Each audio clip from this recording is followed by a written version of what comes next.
जब काम करे तो ऐसा करे कि जैसे सब कुछ आप पर ही निर्भर है, और जब प्रार्थना करे तो ऐसे करे कि जैसे सब कुछ ईश्वर पर ही निर्भर है।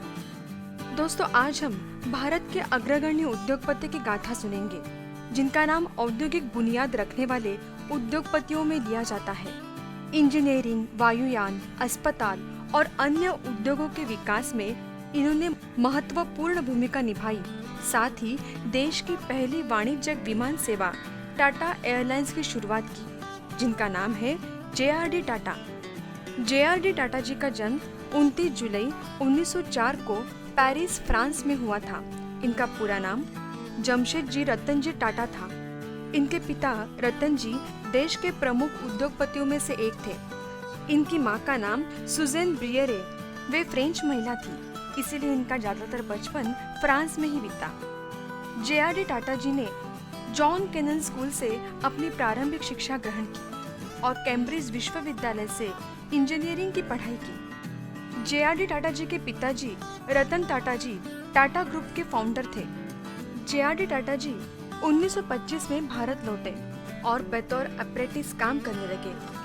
उन्हें इस काम के पैसे नहीं मिलते थे। स्कॉटिश मूल के जॉन पिटसन इनके बिजनेस पार्टनर थे। JRD जी जब 22 साल के थे तभी रतन जी टाटा का देहांत हो गया था। उसी वर्ष उन्हें भारत के सबसे बड़े औद्योगिक समूह टाटा एंड सन्स का अध्यक्ष चुना गया। आगे दशकों तक उन्हें स्टील इंजीनियरिंग, ऊर्जा, रसायन और आतिथ्य के क्षेत्र में कार्यरत रहे और विशाल टाटा समूह की कंपनियों का निर्देशन किया।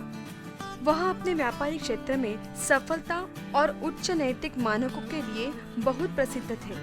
उनकी अध्यक्षता में टाटा समूह की संपत्ति $1000 से बढ़कर $5 अरब अमेरिकी डॉलर हो गई।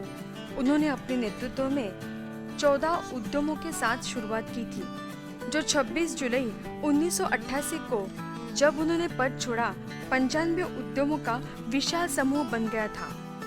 JRD टाटा जी ने टाटा कंप्यूटर सेंटर, अब टाटा कंसल्टेंसी सर्विसेज की स्थापना की और 1979 को टाटा स्टील कंपनी की स्थापना की और 1945 में टाटा मोटर्स की स्थापना करके कई रोजगारों का बांध उन्होंने सबके लिए खोल दिया था।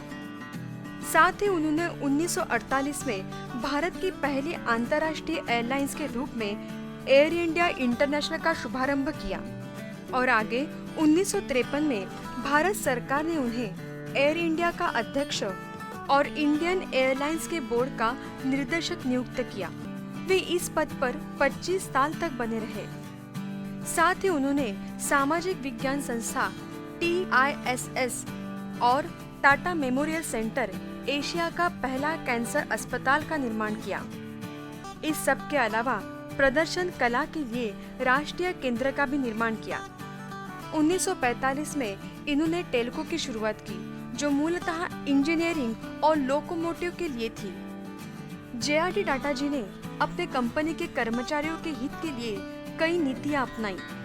सन 1956 में उन्होंने कंपनी के मामलों में श्रमिकों को एक मजबूत आवाज देने के लिए प्रबंधन के साथ कर्मचारी एसोसिएशन कार्यक्रम की शुरुआत की। इन्होंने प्रतिदिन 8 घंटे काम, निःशुल्क चिकित्सा सहायता, कामगार दुर्घटना क्षतिपूर्ति जैसे योजनाओं को अपनाया। JRD टाटा जी का कार्यक्षेत्र बहुत विस्तृत एवं व्यापक था।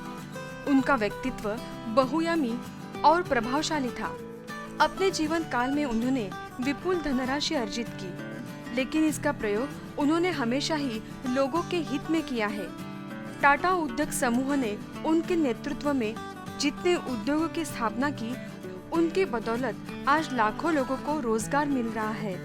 यात्री सेवा हो या सैनिक सेवा, JRD टाटा जी ने सदा ही देशभक्ति की भावना के साथ भारत सरकार की खुले मन से मदद की है। JRD टाटा जितने बड़े उद्योगपति थे, उतने ही सरल स्वभाव के तथा सीधे साधे व्यक्ति थे। देश के अनेक विकास योजनाओं तथा प्रधानमंत्री राष्ट्रीय रक्षा कोष की स्थापना में भी उनका हाथ रहा है। JRD टाटा की उपलब्धियों को देखते हुए उन्हें कई पुरस्कारों, सम्मानों एवं उपाधियों से विभूषित किया है। 1955 में उन्हें भारत सरकार ने पद्म विभूषण से सम्मानित किया है। साथ ही उन्हें कला, साहित्य और विज्ञान को आगे बढ़ाने के लिए कई विशिष्ट सेवा और जनसेवा में उत्कृष्ट योगदान को सम्मानित करने के लिए सन 1992 में भारत सरकार के सर्वोच्च सम्मान भारत रत्न से नवाजा है। देश के औद्योगिकरण को तेजी से आगे बढ़ाने और व्यापार एवं उद्योग क्षेत्र में साफ सुथरी शैली स्थापित करने में उन्होंने महत्वपूर्ण भूमिका अदा की। जीवन के अंतिम दिनों में जिनेवा शहर में 19 नवंबर 1993 में लंबी बीमारी के चलते जे.आर.डी. टाटा जी ने इस दुनिया से विदा ले ली। टाटा समूह उनके बिताए रास्ते पर चलते हुए आज भी निरंतर प्रगति के पथ पर अग्रसर है। देश के औद्योगिकरण एवं प्रगति में उनके योगदान को कभी भी भुलाया नहीं जा सकता। ऐसे महान जे.आर.डी. टाटा जी की महान गाथा को हमारा कोटि कोटि वंदन।